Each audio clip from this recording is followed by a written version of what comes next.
আজ আমরা আপনাদের সাথে পরিচয় করিয়ে দেব এক বিশেষ আদিবাসী সংস্কৃতির সঙ্গে, যেটি আমাদের দেশে একেবারেই অনন্য। চলুন ঘুরে আসি ক্রিয়াং আদিবাসী সংস্কৃতির জাদুকরী জগতে। সুপ্রিয় দর্শক, ক্রিয়াং আদিবাসীর সংস্কৃতি সম্পর্কে আদ্যপান্ত জানব মায়াজাল বিশ্বের এই পর্বে। নিয়মিত ভিডিও পেতে অবশ্যই সাবস্ক্রাইব করুন মায়াজাল বিশ্ব।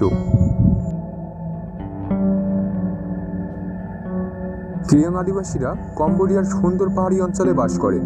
তাদের সংস্কৃতি অত্যন্ত ঐতিহ্যবাহী এবং রঙিন। প্রতিটি উৎসব, প্রতিটি অনুষ্ঠান তাদের জীবনের একটি গুরুত্বপূর্ণ অংশ।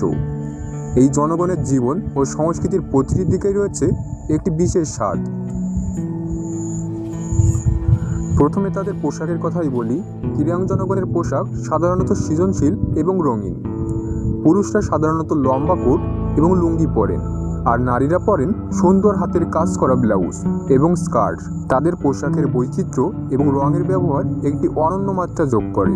তাদের উৎসবগুলো বেশ আকর্ষণীয়, যেমন বেলাং উৎসব, যা প্রকৃতি এবং জীবনের আনন্দকে উদযাপন করে।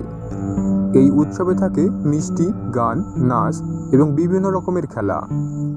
নাচে তাদের বিশেষ ধরনের পা থপকানো এবং হাতের চমৎকার অঙ্গভঙ্গি থাকে, যা সত্যিই চোখে পড়ে। ক্রিয়াং আদিবাসীদের খাবারও বেশ মজাদার। তাদের প্রধান খাদ্য হলো ভাত, মাছ এবং বিভিন্ন প্রকারের সবজি। খাবারের স্বাদে রয়েছে তাদের নিজস্ব কিছু মশলা, যা তাদের রান্নাকে অত্যন্ত সুস্বাদু করে তোলে। এই জনগণের শিল্পকলা অত্যন্ত সুন্দর। তারা কাঠের এবং বাঁশের তৈরি নানা রকমের হস্তশিল্পের জন্য পরিচিত। তাদের তৈরিকৃত বিভিন্ন ধরনের সামগ্রী, যেমন বাঁশের টুপি, ঝুড়ি এবং কাঠের মূর্তি, সারা দেশে খুব জনপ্রিয়।